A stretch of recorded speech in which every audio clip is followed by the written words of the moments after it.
우리가 너무나도 잘 알고 있는 본문이죠. 솔로몬의 기도입니다. 솔로몬의 지혜를 구하는 기도를 우리는 아마 지금까지 여러분 교회 생활을 한 10년, 20년, 30년 이렇게 하셨을 텐데 그 이상도 하셨겠죠. 몇 번은 들었었을 거예요, 그렇죠? 솔로몬의 기도를 몇 번은 들었을 건데 한번 오늘은 좀 다른 관점에서 좀 보려고 합니다.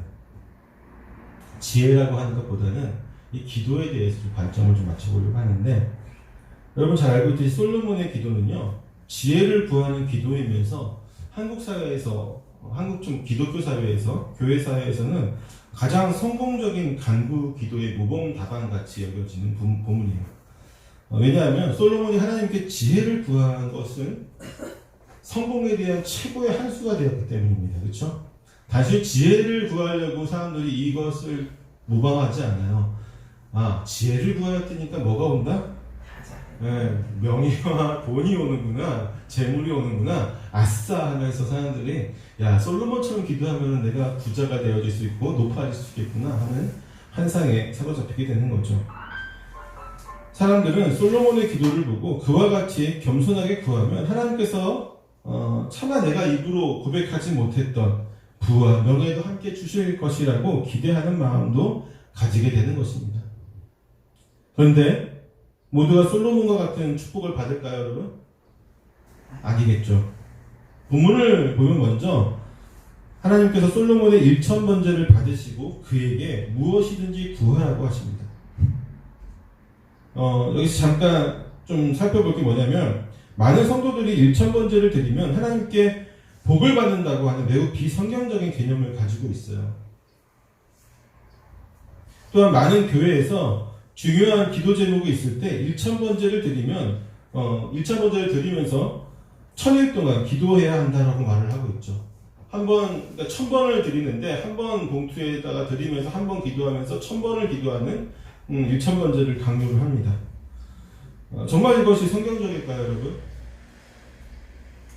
제가 오늘 설교하려고 하는 본문의 내용은 아니지만 잠깐 이것을 짚고 넘어가야 될 필요가 있어서 짚고 넘어가려고 하는데, 일단 솔로몬의 1000번제는요 1000일 동안 하나님 앞에 기도드린 것이 아닙니다. 그리고 1000번을 기도한 것도 아니에요. 1000번을 제물을 드린 것도 아닙니다.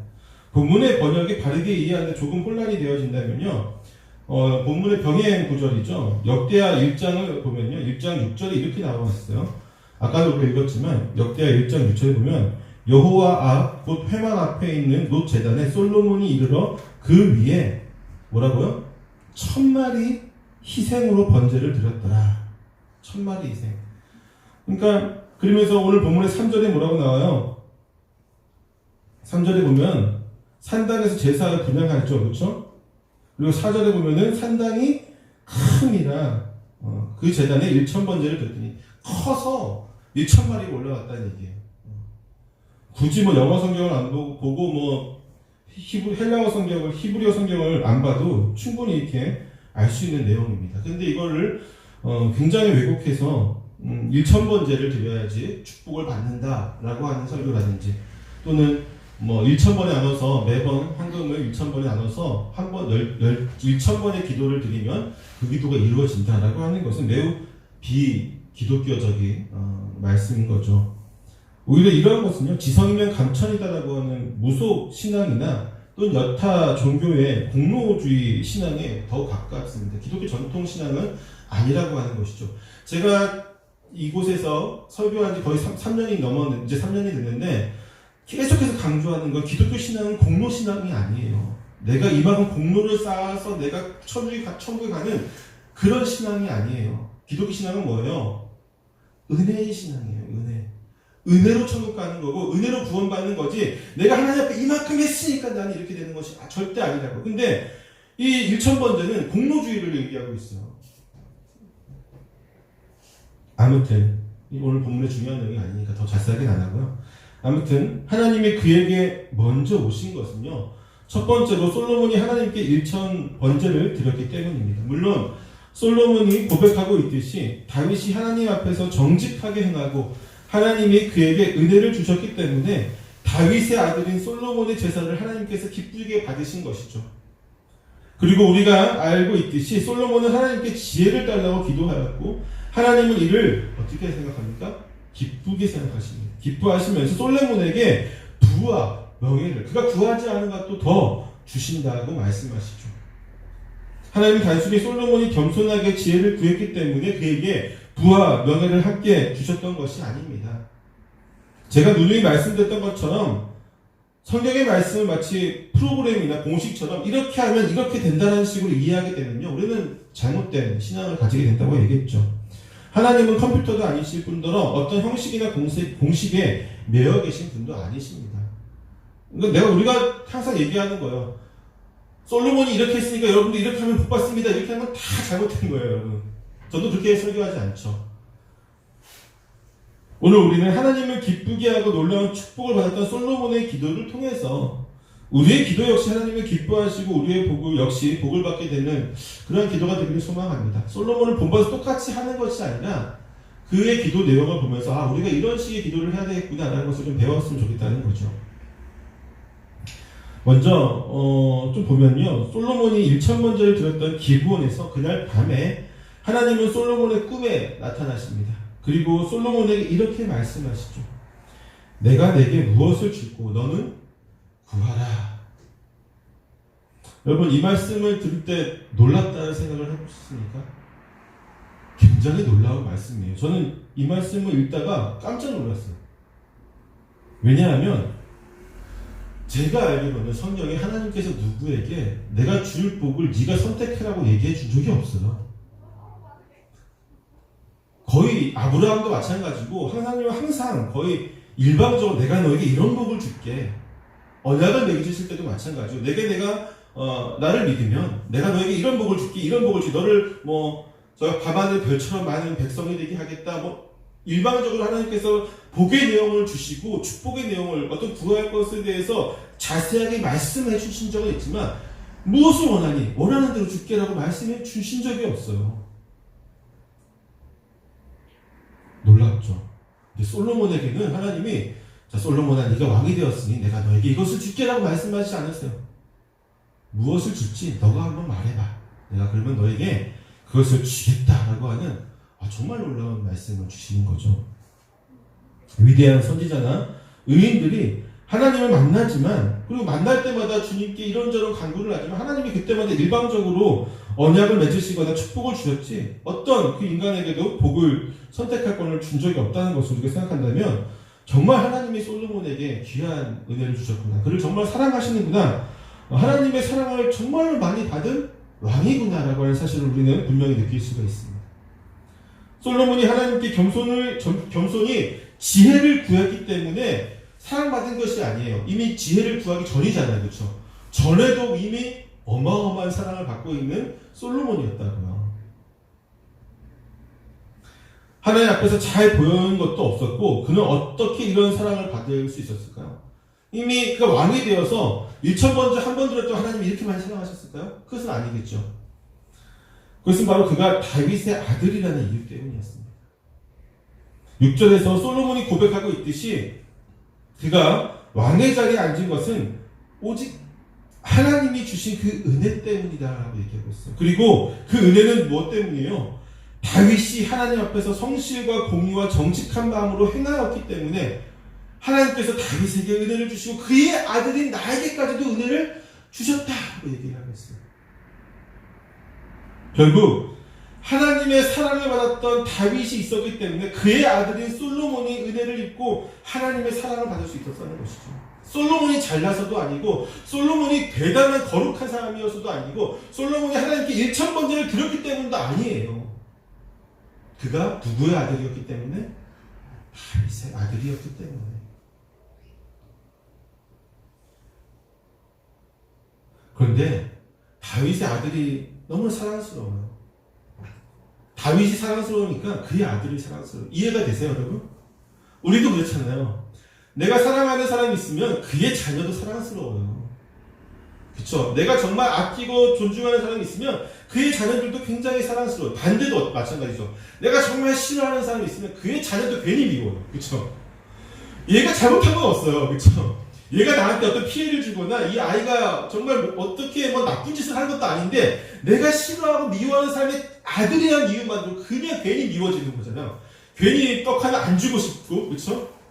반대로 가는 거죠. 근데 내가 사랑하는 하나님도 마찬가지십니다. 하나님의 인격적인 그 하나님도 내가 사랑하는 다윗의 아들이고 그 아들이 내가 사랑하는 다윗이 자신의 후계자로 삼은 왕이었기 때문에 하나님은 그를 사랑하세요. 그런데 하나님의 사랑을 받는, 그렇게 사랑받는 솔로몬이 1000번째를 드림으로 하나님을 더 기쁘시게 하는 행동을 한 거죠. 여러분, 사랑하는 사람이 사랑받을 짓을 하면 더 사랑하게 되는 거예요. 그렇죠? 어찌 하나님 기뻐하지 않을 수 있겠습니까?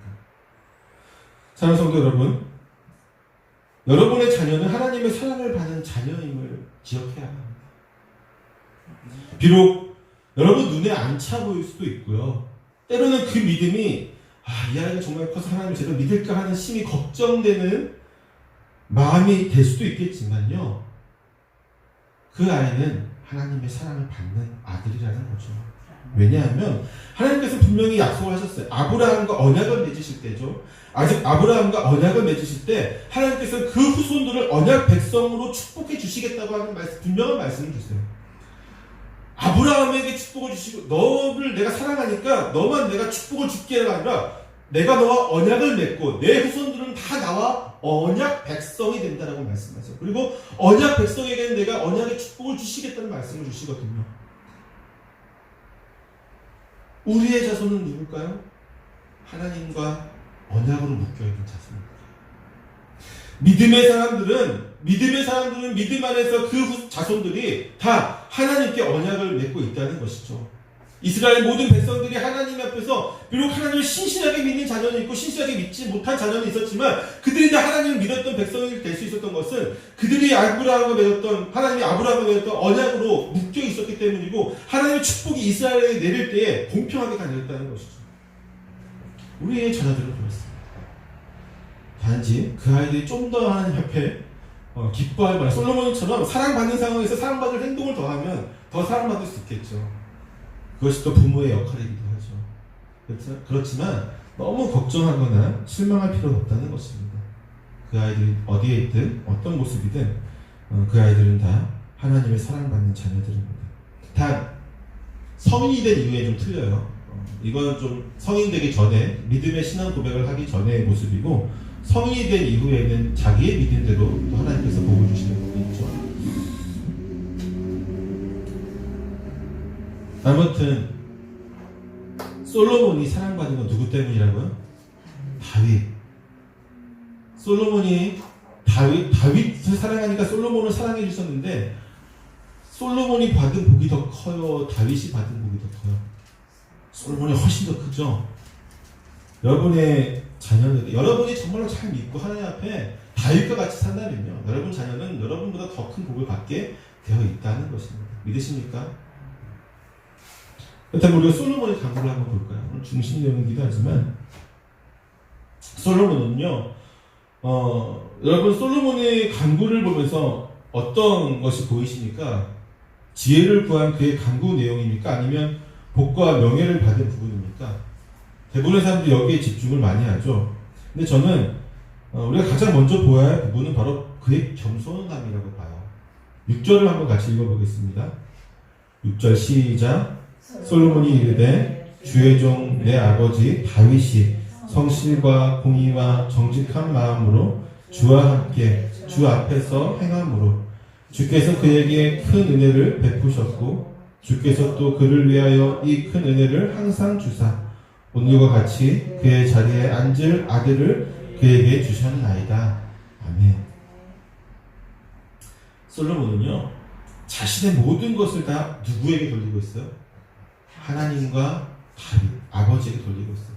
내 공로로 내가 이 자리에 앉았은 게 아닙니다. 내가 무수한 많은 형제들과 경쟁해서 왕의 자리에 앉은 게 아니라고 얘기해요. 그렇죠? 하나님 때문입니다. 하나님이 다윗이 행한 것을 기쁘게 받아주셨기 때문에. 그래서 내가 이 자리에 있습니다. 그는 조금도 자신의 영광이나 업적을 주장하지 않습니다. 특히 자신이 오늘 낮에 행하였던 1000번째의 사실조차 하나님께 내세우고 있지 않아요. 내가 그래도 하나님 오늘 낮에 내가 하나님께 1,000번째를 드렸지 않습니까? 라고 그런 주장도 안 해요. 그렇죠? 왕이기 때문에 1,000마리의 재물을 구하는 것이 쉬웠을 것이라 생각하면 안 되죠. 당시에도 그 정도의 재산은 왕조셔도 버거운 것이었습니다. 하지만 그는 그 어떤 것도 자신의 의라고 주장하지 않아요. 그는 끝까지 겸손함으로 자신을 최대한 낮추면서 하나님께 나아가는 것을 보게 됩니다. 사랑하는 성도 여러분, 우리는 하나님 앞에 나아갈 때 얼마나 겸손하게 나아가고 있는지를 좀 생각해 볼 필요가 있습니다. 혹시 겸손을 가장한 교만이 자리 잡고 있지는 않은지, 아니면 적당히 겸손한 모습이나 태도를 보인 것으로 스스로 만족하고 있는 것은 아닌지, 우리는 좀 생각해 봐야 되겠죠. 겸손으로 번역된 히브리어 아나바는요, 단순히 그냥 어떤 예의를 차리거나 내가 조금 낮추는 그런 모습이 아니에요. 자신을 아주 천하게 여기면서 상대방에게 굴종시키는 거예요. 완전히 굴복시켜서 엎드려 굴종하는 거죠. 때문에 단순히 마음으로 겸손히 행하고 언행을 조심하는 정도가 아니라 자신을 상대에게 복종시키는 것을 의미합니다. 지금 솔로몬의 모습이 바로 그런 모습이에요, 여러분. 그는 이스라엘의 가장 귀한 신분의 왕이지만 지금 그는 자신을 아주 비천한 자의 모습으로 만들어서 하나님께 나아가고 있어요. 그는 자신을 종이라고 표현하고 있죠. 7절에서 종이라고 표현하면서 그냥 종도 아니에요. 뭐라고 표현하냐면 나는 종 중에서도 작은 아이다. 이스라엘에서 가장 존귀한 자잖아요. 인간 중에서는. 그렇죠? 가장 존귀한 왕인데 나는 정말 이 왕이 된 것도 다 하나님하고 다윗의 은혜고 나는 정말 종일 뿐이고 이 왕이라는 자리가 종일 뿐이고 종 중에서도 나는 가장 작은 아이다. 얼마나 더 이상 낮춰질 부분이 없을 정도까지 자기를 낮추고 있잖아요. 지금 자신이 정말로 하나님 앞에서는 연약하고 미천한 존재임을 고백하고 있습니다. 우리는요 더 이상 겸손으로 우리를 포장하지 않았으면 좋겠습니다. 겸손한 척은 이제 그만합시다. 그냥 낮아지고 작아지면 돼요. 그러면 누가 높이실 거라고요? 하나님이 우리를 높이실 것이다 라고 성경에 분명히 나오잖아요. 그렇죠? 내가 높아지려고 할 필요는 전혀 없어요. 낮아지다 보면 어느 순간 하나님 우리를 들어서 높이신다고요. 솔로몬이 왕의 지위로 작은 아이와 같은 종으로 자신을 낮춘 것처럼 우리는 그렇게 살아야 합니다. 심지어 누구에게 그럴까요? 하나님 앞에서는 당연히 우리가 그나마 믿는 사람이라면요, 하나님 앞에서는 적어도 자기를 낮추는데 어느 정도 익숙하긴 해요. 그런데 더 안 되는 부분은 어딜까요? 성도들 사이에, 교회에서 마찬가지죠. 우리는 서로에게도 그러해야 합니다. 서로에게도 낮은 모습으로 가야 돼요. 누누이 얘기하지만 교회 안에서 직분의 상하가 없어요, 여러분. 목사가 제일 높고, 장로가 그 다음으로 제일 높고, 권사, 안수집사, 그 다음에 서리집사, 이런 식으로 어떤 그런 평신도 이렇게 수직으로 되는 그런 구조는요, 로마 카톨릭의 구조라고요. 그쵸? 로마 카톨릭의 구조고, 로마 카톨릭의 이 수직 구조를 종교개혁자들이 가장 싫어했고요. 이것을 깨려고 종교개혁을 이루어진 거고, 그래서 이 개신교는요, 다 성도예요, 성도. 직분은 뭐예요?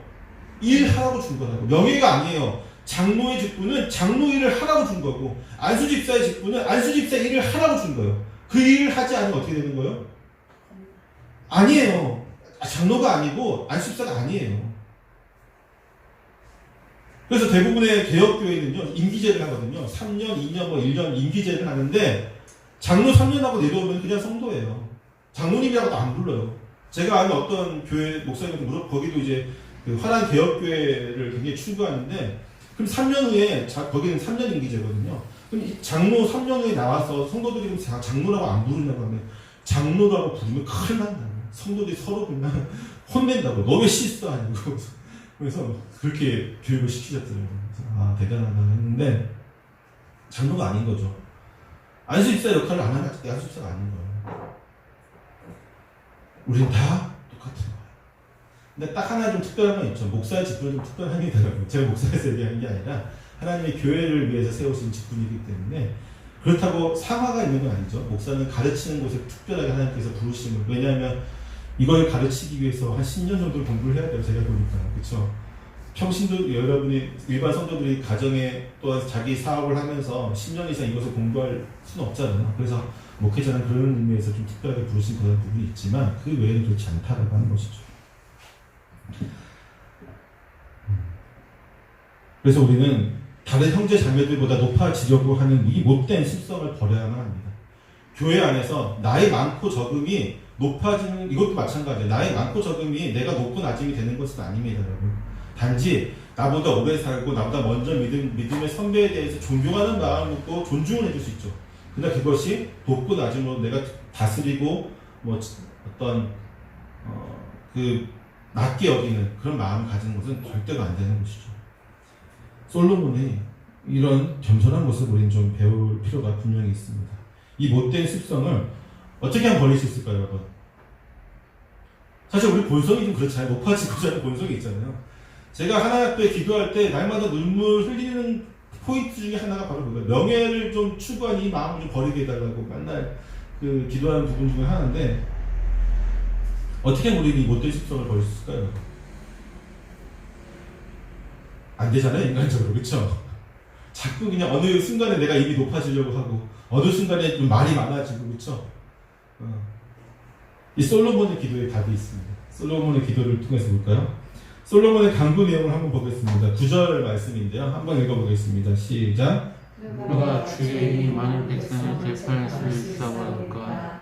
내는 마음을 통해 주가 주의 세상을 재판하여 선악을 분별하게 하옵소서. 솔로몬이 하나님께 간구한 첫 번째 내용이 뭐냐면 두 가지를 간구하는데 하나는 첫 번째는 듣는 마음이에요. 듣는 마음.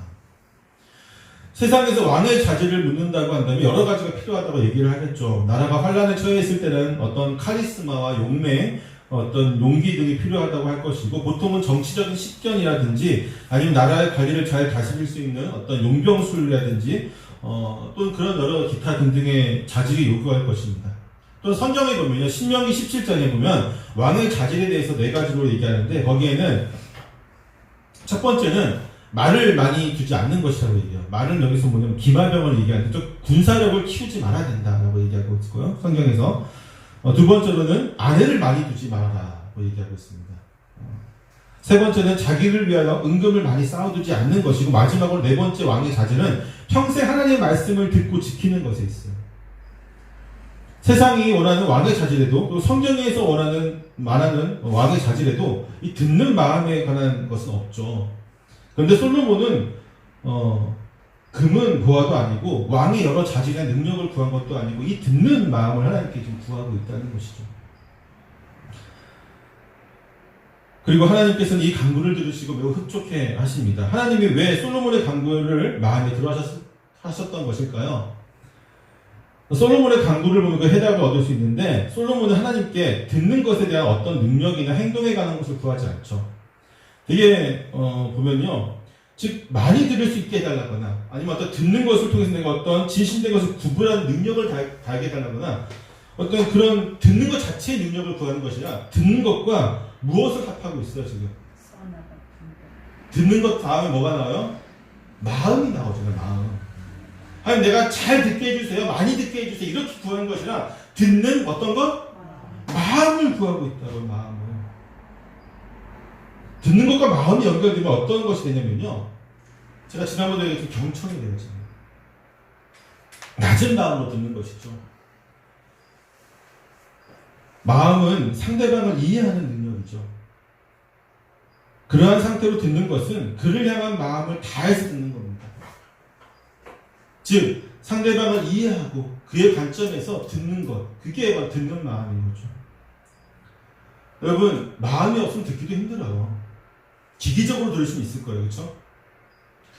어떤 냉철한 사람들은 좀 기계적으로 듣고 그냥 냉철하게 얘기를 할 수 있겠죠. 근데 마음으로 듣는 건요, 그만큼 내 마음이 넓어야 돼요. 그만큼 내 마음을 많이 써야 되는 것이죠. 솔로몬은 자기의 권력이나 부를 위한 것을 구하지 않고 듣는 마음을 통해서 무엇을 구한 겁니까? 백성을 위한 것을 구하고 있습니다.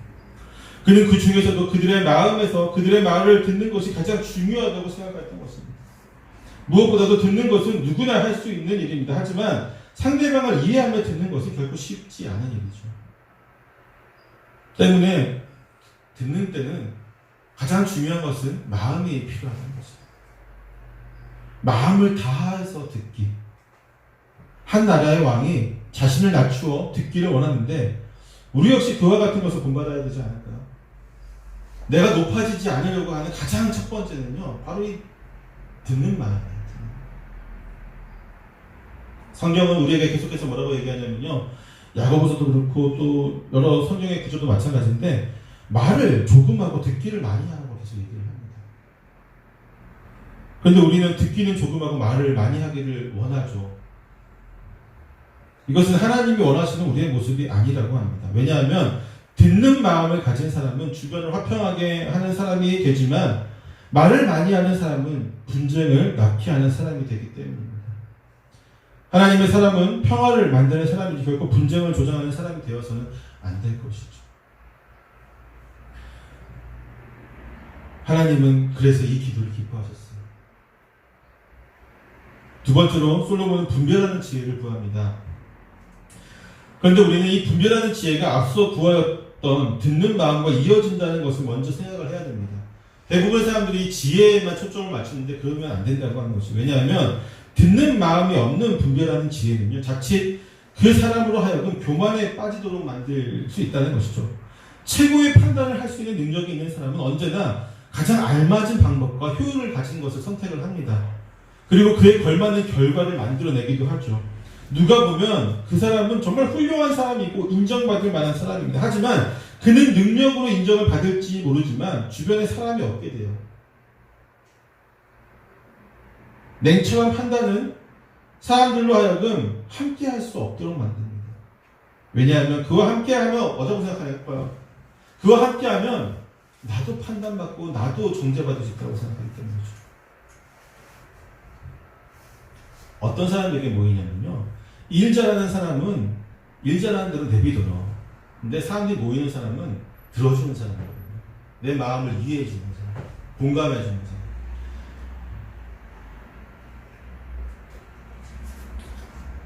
그런 사람에게 자꾸 전화하고 싶고, 그렇죠? 전화.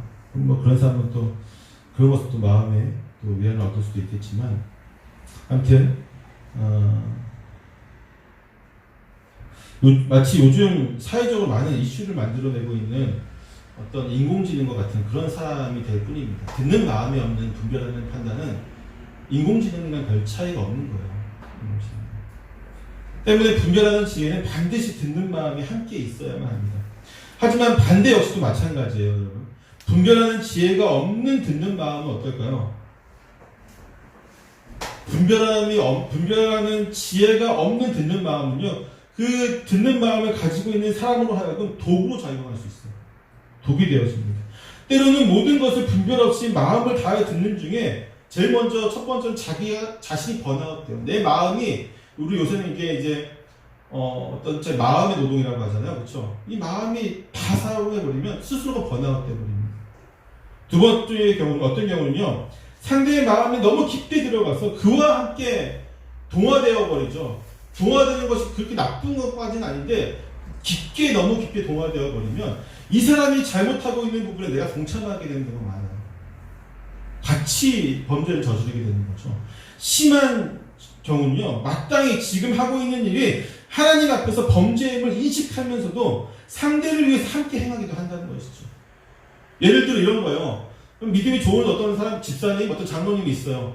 근데 어떤 성도가 와서 자기 너무 힘들대요. 고민 상담을 해주다가 술 한 잔이 생각난대요. 그래, 술 한 잔 먹으면 더 마음이 위로가 된다고 막 스스로 막 얘기하니까 장로님이 어쩔 수 없이 그래, 술 한 잔 하자 하면서 같이 드시죠, 같이 먹고 하면서 마음은 이해되죠. 내가 이 사람을 좀 위로해주고 싶은 마음은, 그렇죠? 근데 그게 되겠습니까?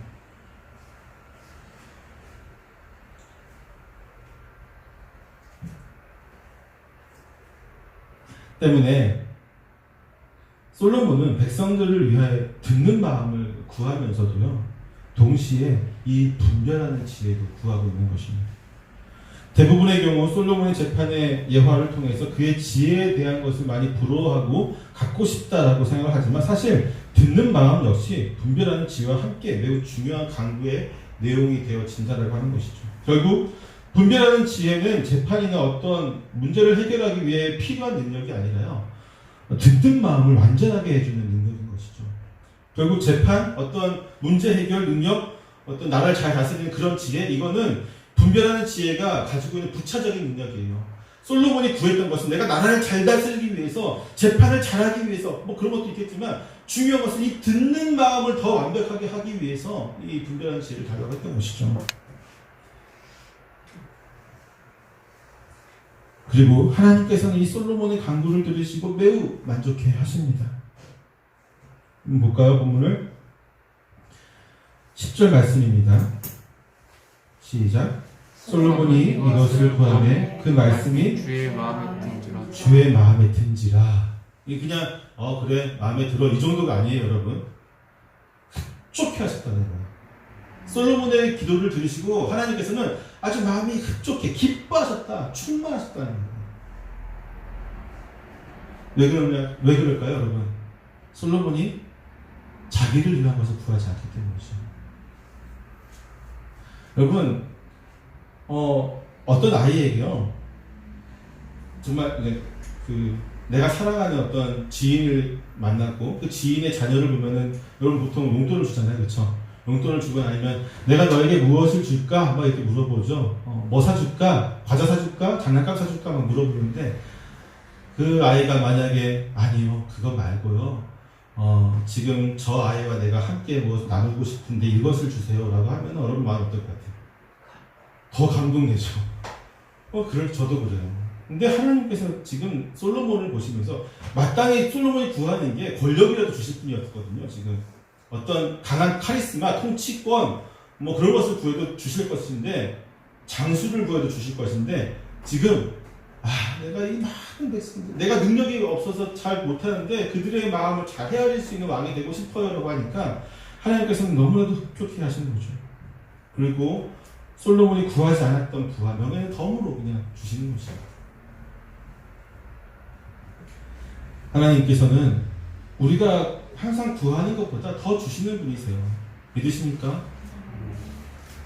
우리는 하나님에 대해서 너무나도 이렇게 재단할 필요가 없어요, 여러분. 내가 어떻게 기도를 많이 해야지 많이 주신다고 생각하는 것은 굉장히 오산이죠. 어떤 분들은 내가 기도를 많이 하면 많이 주시고 또 오래 하면 많이 주신다고 생각하세요. 결코 그렇지 않아요. 내가 온전히 구할 때 하나님은 온전한 것을 주시고, 그리고 내가 구하는 것보다 하나님은 항상 그 크신 마음과 사랑으로 우리에게 더하여 주신다는 사실을 우리는 기억해야 됩니다. 아멘.